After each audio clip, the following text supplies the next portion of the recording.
Apple contre Samsung. Plusieurs procès opposent un peu partout dans le monde les deux colosses des nouvelles technologies. Et la dernière bataille en date est à l'échelle des deux groupes gigantesques.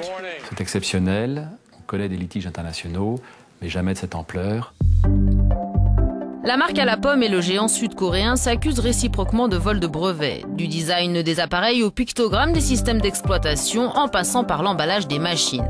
En août dernier, un jury américain condamnait Samsung à verser à Apple plus d'1 milliard de dollars pour des violations de brevets liées aux iPads et iPhones. Je pense qu'il y a une vraie volonté de protéger ce qui les distingue de leurs concurrents.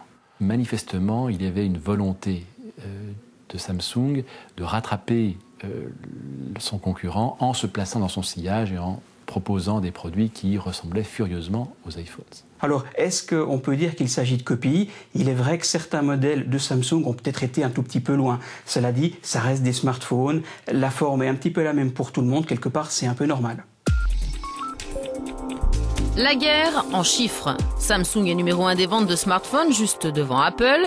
Et la situation s'inverse quand il s'agit des tablettes électroniques. Alors forcément, jouer la bataille sur le terrain juridique est tentant.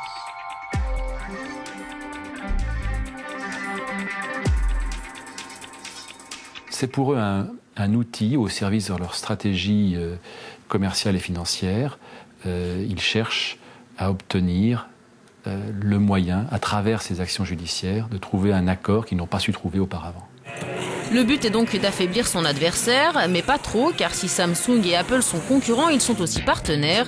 Le géant californien achète chaque année pour plusieurs milliards de dollars de composants au groupe coréen. Résultat, le premier client de Samsung n'est autre qu'Apple.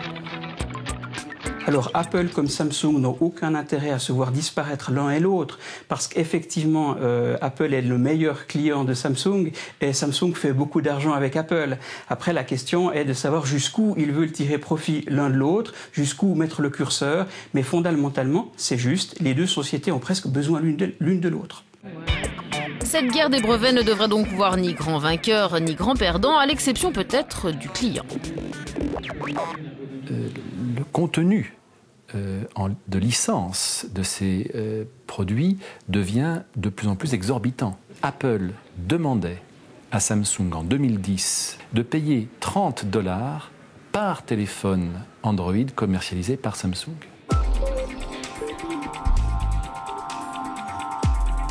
Le sort de cette guerre devrait donc se jouer non pas devant les tribunaux, mais plutôt du côté du porte-monnaie des consommateurs.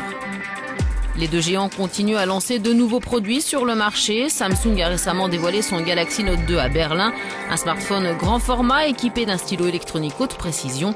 Le constructeur coréen espérait en vendre 20 millions d'exemplaires environ, soit le double de sa première version du Galaxy Note.